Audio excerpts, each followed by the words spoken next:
তুই পালিয়ে যা এখান থেকে, নইলে ওই শয়তান সাপুড়ে তোকেও মেরে ফেলবে। ও কোথায় পালাবে? ও যেখানেই পালাক, ওই শয়তান সাপুড়ে ওকে খুঁজে পাবেই। তার চেয়ে বরং ওকে আমি এই পুতুলের মধ্যে লুকিয়ে রাখি। কিন্তু বাবা, তোমাদের কি হবে? তোমাদের গলা দিয়ে যে রক্ত বের হচ্ছে। এ নিয়ে তুই চিন্তা করিস না মা, আমি জানি আমরা আর বাঁচবো না, কিন্তু তোকে বাঁচতেই হবে, নইলে আমার নাগরাজ্য যে উত্তরাধিকারী হারাবে।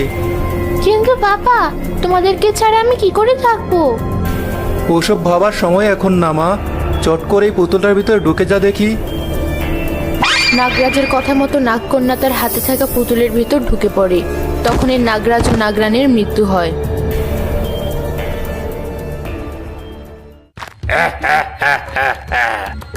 আমার সাথে লড়াই করা, এবার বোঝ আমার কত শক্তি।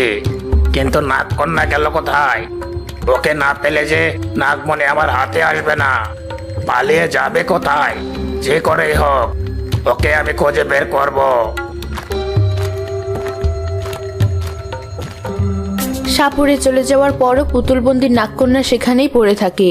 নাগকন্যা যে জঙ্গলে পড়েছিল, তার পাশের গ্রামে বাস করত বিধবা বিথি ও তার মেয়ে ফুলি। বিথি কাগজের ঠোঙা বানিয়ে সেগুলো বিক্রি করে কোনো মতে নিজের সংসার চালাতো। বিথির জ্বর হওয়ায় আজ জঙ্গলের পথ দিয়েই ফুলি যাচ্ছিল ঠোঙাগুলো বাজারে বিক্রি করতে। কি ঘুটঘুটে জঙ্গল, দেখলেই কেমন ভয় করছে। পা চালিয়ে যেতে হবে, নইলে ফিরতে আবার রাত্রি হয়ে যাবে।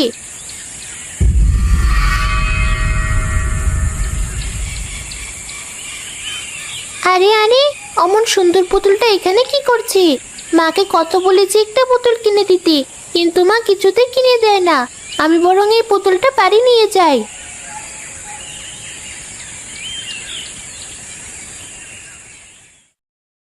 কিরে ফুলি, তোর মা কোথায়? ওকে না বলেছিলাম সময় মতো আমাকে শখানেক ঠোঙ্গা বানিয়ে পাঠাতে। হ্যাঁ চাচা, তাই তো আমি এলাম। মায়ের ভীষণ জ্বর, তাই মা আমাকে ঠোঙাগুলো দিয়ে পাঠালো আপনার কাছে। ও আচ্ছা, দেখি কেমন ঠোঙ্গা এনেছিস।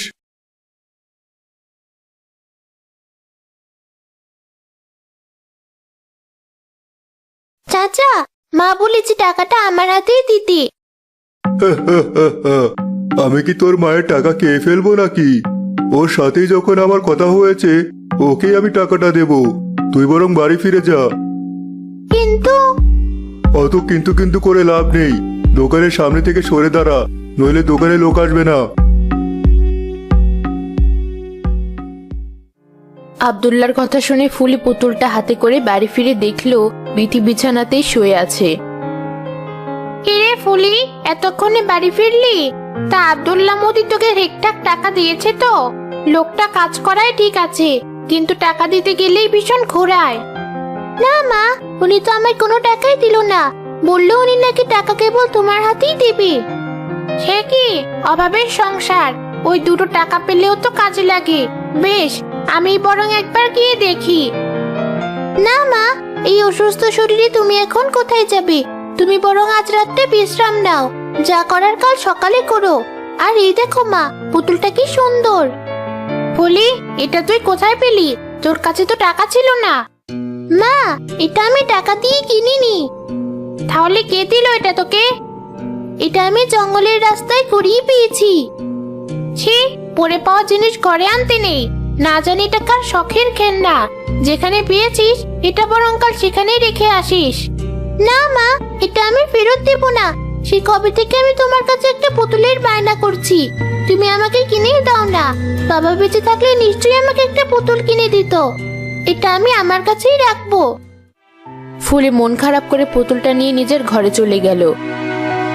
আর বিথি চোখের পানি ফেলতে ফেলতে বলল, হাই বিধাতা, এই অভাব আমার কবে দূর হবে? বাবা হারা মেয়েটার ছোট ছোট ইচ্ছেও যে আমি পূরণ করতে পারি না।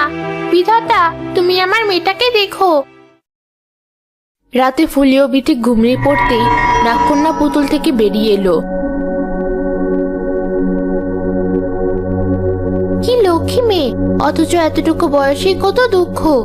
যতদিন সাপুরে আমাকে খুঁজছি, ততদিন আমি বরং ওর সাথে ওর খেলার সাথে হয়ে থাকি। আমি তো আমার বাবা মাকে হারিয়েছি, অন্তত এই মেয়েটা ওর মাকে নিয়ে সুখে থাকুক।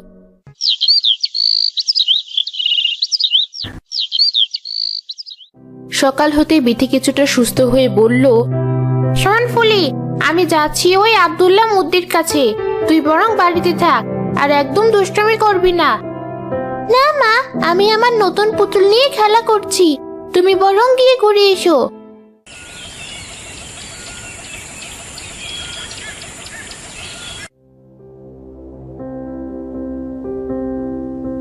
আরে বিথি যে, আজ কিন্তু আমি আর ঠোঙ্গা নেব না।